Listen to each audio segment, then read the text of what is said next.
Selamat pagi anak-anak kelas 3. Bagaimana kabar kalian hari ini? Ibu berharap kabar kalian pada pagi hari ini tetap dalam keadaan sehat semua ya.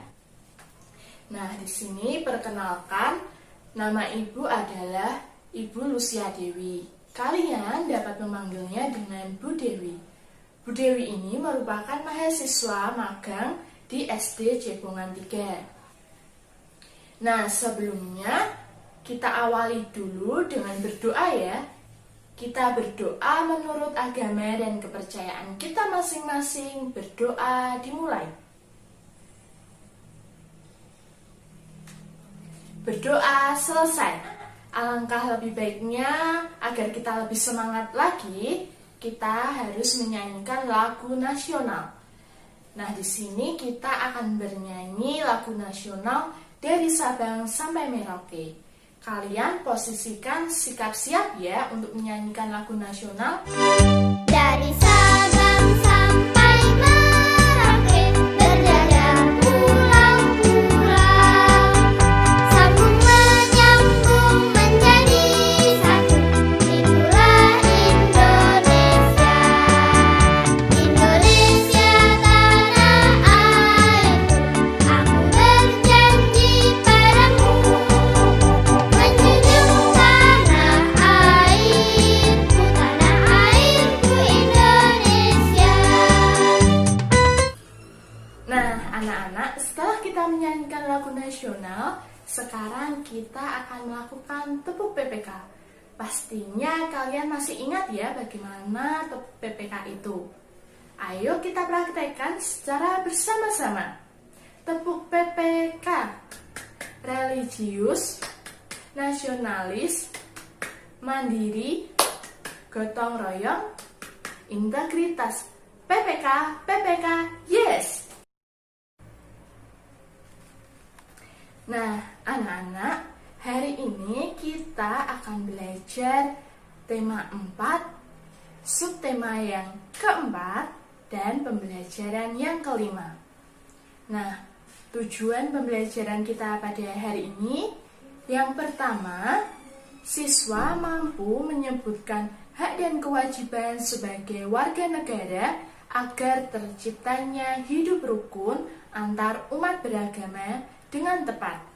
Yang kedua, siswa mampu menceritakan pengalamannya dalam melaksanakan hak dan kewajiban sebagai warga negara yang berbeda agama. Yang ketiga, siswa mampu menunjukkan dua bilangan cacah yang hasil baginya telah diketahui dengan tepat. Yang keempat, siswa mampu melengkapi pembagian dua bilangan cacah yang hasil baginya sudah diketahui dengan tepat. Nah, tadi kan kita sudah bernyanyi lagu nasional apa? Ya, betul sekali. Kita sudah menyanyikan lagu nasional dari Sabang sampai Merauke. Nah, lagu dari Sabang sampai Merauke itu menceritakan bahwa di Indonesia itu berjajar banyak pulau, banyak keragaman, termasuk keragaman agama. Hari ini kita juga akan belajar bagaimana hak kita dan kewajiban kita sebagai umat beragama di Indonesia. Nah, anak-anak, apakah kalian masih ingat apa yang dimaksud dengan hak dan apa itu yang dimaksud dengan kewajiban? Ya, betul sekali. Hak adalah segala sesuatu yang layak dan pantas diterima dan dimiliki. Sedangkan kewajiban itu adalah segala sesuatu yang harus dikerjakan dengan penuh tanggung jawab. Nah, hak dan kewajiban itu harus kita laksanakan secara seimbang. Kita tidak boleh menuntut hak sementara kewajiban kita ditinggalkan atau kita tidak melaksanakan kewajiban. Nah, pelaksanaan hak dan kewajiban dapat kita temui di mana saja. Contohnya, hak kita sebagai warga negara. Nah, di sini ada contoh hak warga negara. Yang pertama, kita berhak mendapatkan perlindungan hukum. Yang kedua, kita juga berhak mendapatkan pekerjaan dan penghidupan yang layak. Yang ketiga, ada contohnya kita bebas untuk memilih, memeluk, dan menjalankan agama yang dipercayai. Lalu, di sini juga ada contoh kewajiban kita sebagai warga negara. Yang pertama, kewajibannya adalah setiap warga wajib untuk berperan dalam membela dan mempertahankan kedaulatan negara Indonesia dari serangan musuh. Lalu yang kedua, setiap warga wajib membayar pajak dan retribusi yang ditetapkan pemerintah. Yang ketiga, kita juga wajib mentaati dan menjunjung tinggi dasar negara, hukum, dan pemerintahan. Yang keempat, kita juga wajib taat, tunduk, patuh terhadap segala hukum yang berlaku di Indonesia. Nah, Ibu memiliki sebuah teks bacaan yang berjudul Perayaan Hari Besar Agama. Mari kita baca bersama-sama ya. Setiap orang wajib menjalankan ajaran agamanya. Udin dan kawan-kawan selalu taat menjalankan ajaran agamanya. Setiap sore, Udin mengaji di masjid. Hari itu ada perayaan Maulid Nabi. Ibu menyiapkan kue untuk dibawa Udin ke masjid. Sedangkan Edo dan Benny kebetulan sedang bermain di rumah Udin. Mereka membantu Udin dan ibunya menyiapkan kue.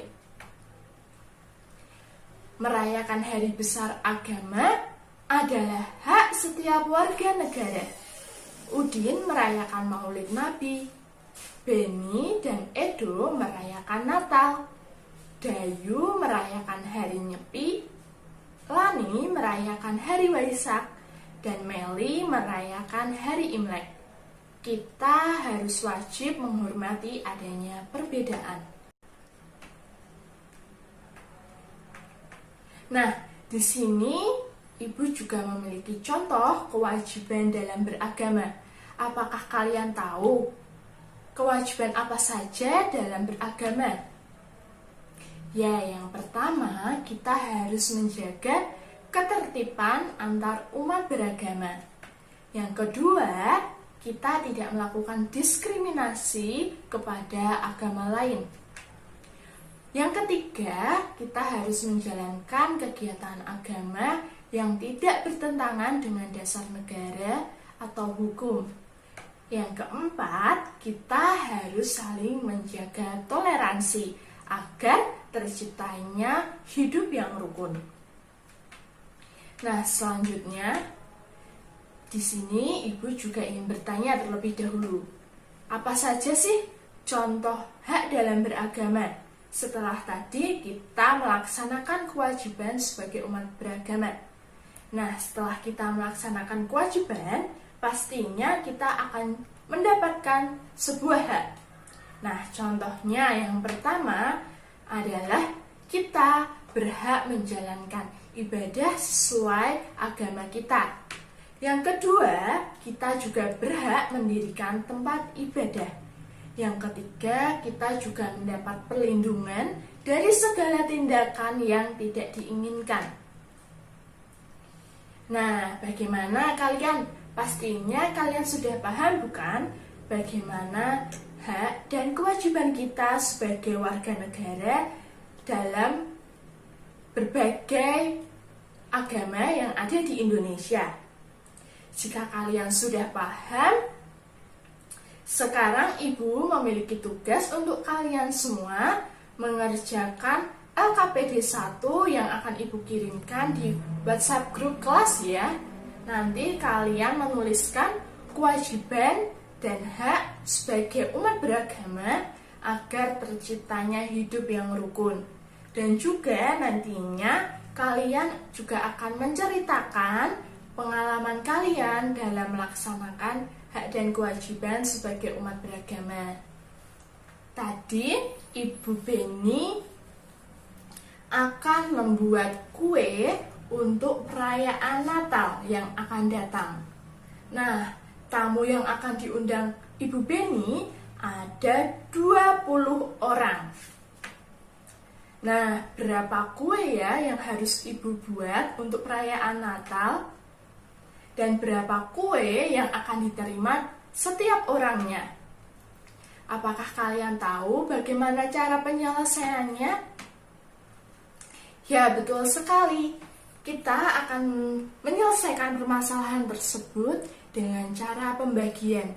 Pastinya kalian sudah tahu ya bagaimana cara pembagian itu atau operasi pembagian.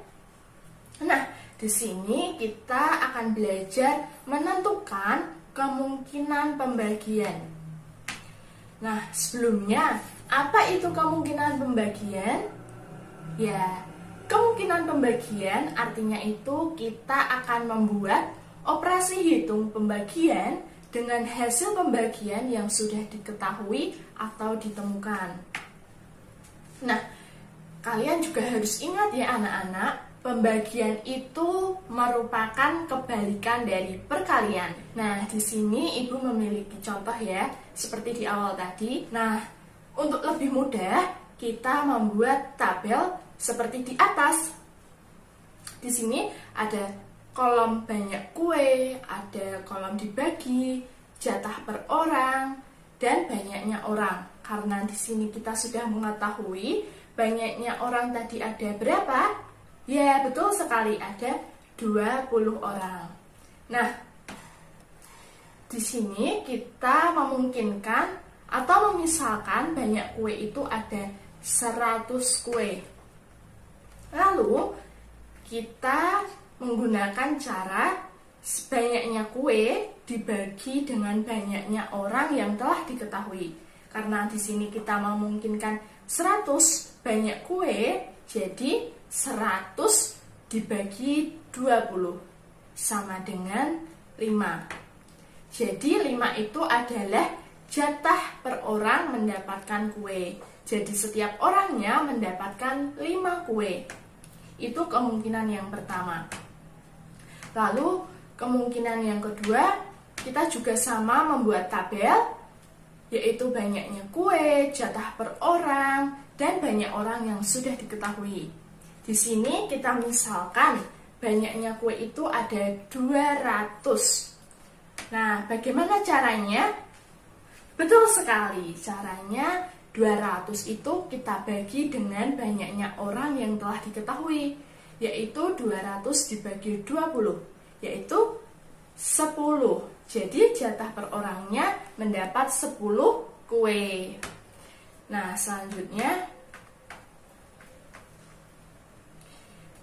selanjutnya kita juga dapat menentukan dua bilangan yang hasil pembagiannya sudah diketahui dengan 3 cara. Yang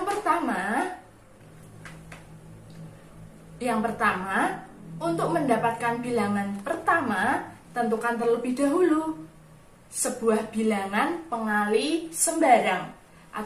Yang kedua, bilangan pertama itu didapat dengan mengalikan bilangan yang diketahui dengan bilangan pengali yang sudah kita pilih.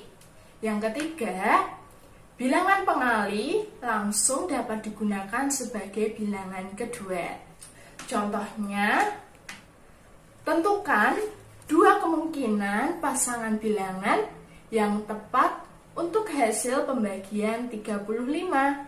Bagaimana? Kalian sudah tahu caranya? Nah, kita bahas bersama ya. Yang pertama, ada kemungkinan yang pertama. A dibagi B sama dengan 35. Karena 35 tadi kita sudah mengetahui. Jadi, kita misalkan B itu bilangan 2. Jadi, A dibagi 2 sama dengan 35. Nah, langkah selanjutnya, A sama dengan 35 tadi kita kalikan dengan bilangan yang kita pilih, yaitu 2. Jadi, A sama dengan 35 dikali 2. Hasilnya 70 dibagi 2 sama dengan 35. Jadi, bilangan yang tepat untuk membagi 35 adalah 70 dibagi 2. Itu kemungkinan yang pertama. Dan bisa kalian simak untuk kemungkinan yang kedua. Nah, anak-anak, setelah kalian paham bagaimana cara menentukan dua bilangan cacah yang hasil pembagiannya sudah diketahui, sekarang tugas kalian yaitu mengerjakan LKPD yang kedua ya. Nah, selanjutnya kalian juga akan mengerjakan soal evaluasi melalui Google Form ya, yang linknya akan Ibu kirimkan di WhatsApp grup kelas. Nah, anak-anak, sampailah kita di penghujung pembelajaran. Sebelumnya Ibu mau bertanya, apa saja yang telah kalian dapatkan pada pembelajaran pada hari ini? Ya, betul sekali. Kita sudah belajar tentang hak dan kewajiban sebagai warga negara. Yang kedua, kita juga sudah belajar cara menentukan dua bilangan yang hasil baginya sudah diketahui. Pastinya kalian sudah jelas semua ya.